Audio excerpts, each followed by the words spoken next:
Sheikh Qasim, our first question here is from Brother Fadil, and he's 15 years old. He's from the UAE, and he said he would like to thank Huda for the very good programs we have been producing. Jazakallah khair, Brother Fadil.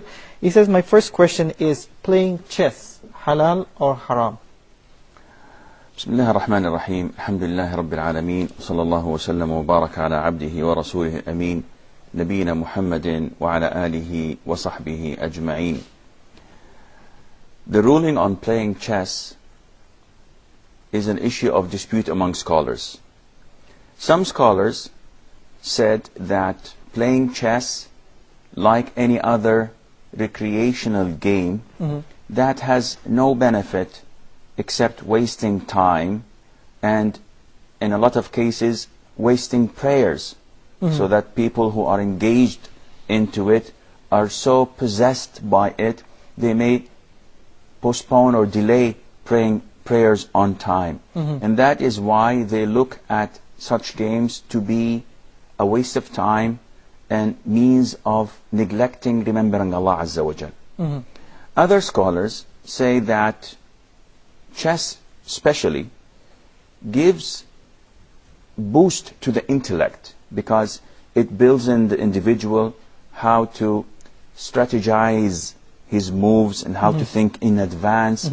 And if a person is balanced and he knows when to play and when to quit, if the no-nos are avoided, then inshallah it is permissible. And what are the no-nos? The things that you're not supposed to have. Among them is that you should play in times that would not conflict with prayer times. You must not play for compensation or reward, in the sense that there shouldn't be any form of gambling. If I win, that it's your treat. You will buy me dinner, for example. Yes. Thirdly, a person should not be possessed by it. So maybe he would not play it at the times of prayers, but it would consume like 5 or 4 hours or 6 hours of his day. And this is not permissible, because definitely he would neglect remembering Allah Azza wa Jal.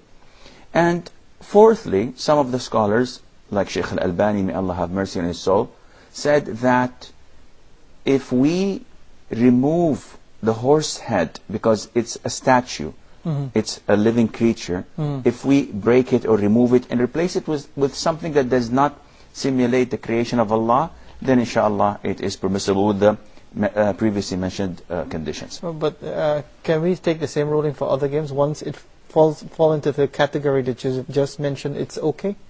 It is okay if there is benefit out of it. For example, there are certain games that we're forbidden to play, such as backgammon, for example, not because of backgammon, but because of the dice. The Prophet ﷺ forbade us from tossing and throwing the dice and playing with it. And he said that it is better for a person to dip his hand in the blood of a swine, of a pig, rather than to play with dice. So any games that involve dice, it's not permissible, because such as Monopoly, backgammon, etc.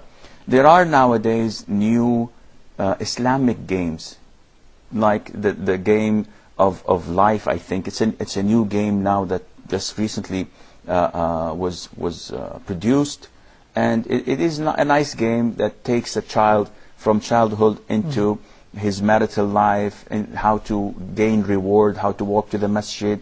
And it's based on the Monopoly thing, but it does not include dice, and it is with an Islamic concept. Such games fulfills the need in people for recreation, and at the same time it does not break any rules. Now, there are games that would be considered just simple waste of time, like playing cards.